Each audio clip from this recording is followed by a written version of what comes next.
to this week's coffee vlog.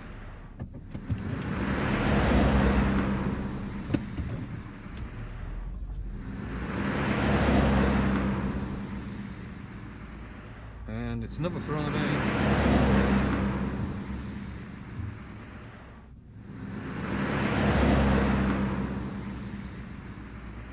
A bit earlier this week.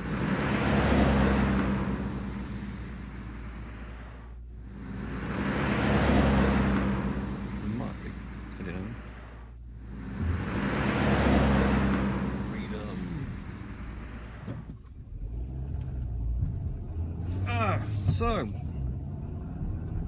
it's been happening this week. It's been busy. Most weeks are busy anyway. This week's has been, seems to have been particularly busy, particularly hard work.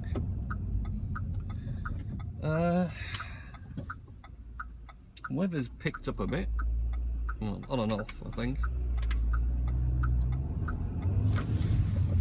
Gone overcast again now, and yeah, it's just been hectic as usual for weeks, and because of that I'm not really caught up on much that's been going on. We've had more iOS and OS X betas, the latest build for 8.4, and yeah, it's still going well, really. I've got to admit that I'm still not entirely sure what new little bits and pieces are hiding away in there, but all seems to be running quite well, which is nice. And yeah, the updates themselves actually seem to be getting a bit more slicker as well. Not seeing the sort of random glitches I were after previous ones. It seemed to go through nice and smooth now, and everything works as you'd expect it to. Been playing a new game with the youngest, as we finished that other one, Papo and Yo, and I had another one. I think it was another one of these PlayStation Plus freebies. This one's called Unfinished Swan, the Unfinished Swan. And it's really quite a novel little game. I mean, it started out completely perplexed me. It was completely white screen, and then a little sort of, not cues, well, a dot for your cues that you move the dot around, and that was it. It was nothing. It was completely white. So you're kind of like, well, what the devil am I supposed to do here then? And then you realise one of the shoulder buttons shoots out a blob, for want of a better term, which seems to be an ink blot, and that splats against stuff, and then you created the world out your ink blots, so you could move about, and then you could find the edge of things by splotting it with your ink blots, and then you went up, down, left, right, and all round, and yeah, that was it. You were away. So had a go with that, and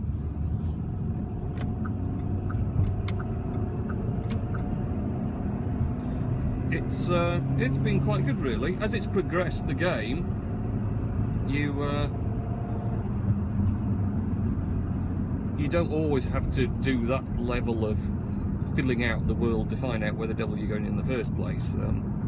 It started to get to bits where there was stuff that already existed, but filling it out didn't. We went on to a next level part of it, and it was sort of in a castle-y thing, and that was all filled out, but to progress anyway, you had to encourage these green vines. So instead of your ink blots, you had water you were shooting out, and where you hit the water, it would encourage the vine to progress along, and then you could climb up and down it and things. So that kind of varied the gameplay a bit as well. And yeah, it's been quite good. We've been enjoying it. Like I say, my youngest has a sort of go with it, but as with most games at the moment, he likes having a little bit of a dabble at it, and then he prefers to just sit and let me play through it, and he'll just sit and watch, which is fair enough, I suppose, when he's only 5, so he's got to get a bit of a tolerance, but he's still quite good at puzzle solving from them, and he seems to be getting a bit of an idea. He'll tell me when I'm doing something that I should do it this particular way or whatever, and you know, sometimes he'll be right. Actually, he finds a better way than I was going to attempt to overcome some obstacles. So that's been good fun. Also, I've been catching up on some movies. I haven't watched any movies in a while, and so I've taken the time out of an evening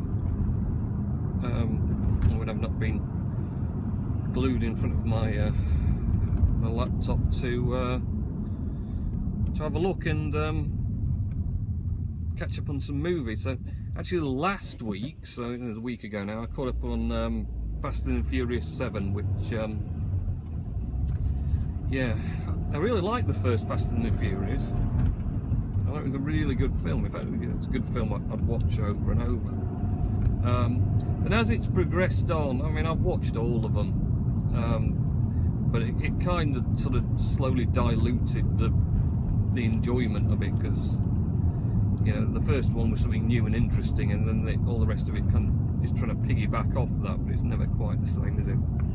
And I got to admit, getting to Fast and Furious 7, they could have, for large parts of it, just put the Benny Hill theme tune in the background for me, and admitted it was just a bit of a farce and all prattling about doing stuff that was just silly and ridiculous, and, you know. So, you know, it's something to watch for however long it runs for, probably an hour and a half or something like that. It's good sort of brainless fodder, but other than that, I wasn't overly impressed. They did the bit at the end of it as well for Paul Walker. I mean, quite surprisingly, he was throughout in it, and I can't quite remember if he'd finished the filming or if they did have to fill in bits. I mean, certainly the end bit they must have filled in, just with digital editing and whatever else, and using existing footage. So, so yeah, that was all right. I wasn't overly impressed. And this week, watched Get Hard with Will Ferrell, which is just very funny, really. I mean, as far as watching a film for it to make sense goes, that doesn't make a great deal of sense whatsoever, but hugely entertaining anyway. Just following the story of Will Ferrell as this city trader who gets framed up and is going to have to go into prison, but as it is a bit of a weak, pretty boy, he has to get firmed up to be with the tough crowd in prison, and his car valet sort of says he'll take on the job for some financial reward, but although it turns out that he's about as white as white, even though he's actually white. Anyway, but anyway, that was a good enjoyable film. Also watched Black Hat, and probably out of everything I've watched, that was the most enjoyable, probably most interesting film. As the name suggests, Black Hat, it's about hacking primarily, computer hacking, and I found it quite interesting. You know, it raised some issues about generally how things are internet connected. Nowadays everything's connected to the internet one way or another. What could be done? I mean, this wasn't terrorist hacking as such, I mean, although it was there for financial gain in the end, but this was sort of the same of hacking a nuclear power plant to shut down the pumps that cooled the plant and make it explode. And then also there was various other hacks into various. I'm trying to remember where else they hacked into now, but there was a few different ones anyway. There was a nuclear power plant, and obviously it goes through, and it turns out that nuclear power plant, although it didn't seem there was any real reason why it was done, it turns out in the end, but it'll give it away really a bit, that it was a prelude to something else. So as far as it goes, hacking wise, I mean, there was lots of them showing people doing command line and using sudo. You know, I kind of think if that's all it was to hacking, almost I'd be able to do hacking, because I can quite about manage terminal in Mac OS X and put a few odd codes in here and there, so maybe I can. So I mean, I don't know how close it was to hacking, you know, real hacking, but there was a few bits and pieces about that in. But yeah, the whole concept about that I found very interesting, and it was quite a good film, and there's a fair bit of action in it as well, so it's not just about computers. So yeah, that's well worth a look. I don't know, it's perhaps one you might not notice about so much, but it's called Black Hat, and it does go on for a fair while, but it's worth having a look at. And then last night I watched Kingsman, which I'd got the impression about previously, and I'd been kind of thinking about watching it, but I hadn't really, I don't know, built up the courage to watch it or not. It's a pretty typical sort of spy fodder in your James Bond style, or you could maybe go a bit for any sort of spy film really. But yeah, it was okay. I mean, I was pretty tired last night, and I didn't actually fall asleep during it, so that alone says it must have been fairly good. Yeah, it wasn't too bad. That's probably about all I can say about it really. There's a fair bit of action, a few techie gadgets, bit of a story, a few big names in there. Samuel L. Jackson plays quite a good role as the baddie in it, really. He's quite funny over it. And there are some humorous bits in it as well, and a bit of action.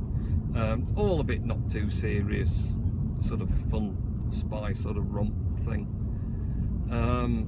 So yeah, just okay. Don't go out of your way to watch it anyway. And yeah, so a lot of the films I've been catching up on. And like I say, I've been really enjoying that, the Unfinished one as well. Quite a clever little game. So I'm not sure what we're going to look at next. When we finish that one, he'll be upset. He was quite upset when we got to the end of Papio and Yo. We're thinking we've not actually, we've done a few levels back through it again, and then we found this new one, so I had to deal with that yet. And here we go, and Ellis is blocking my driveway. Get out of the way, man. In his little car. He's going to park up my drive now, isn't he? Oh, hello, my little man's here.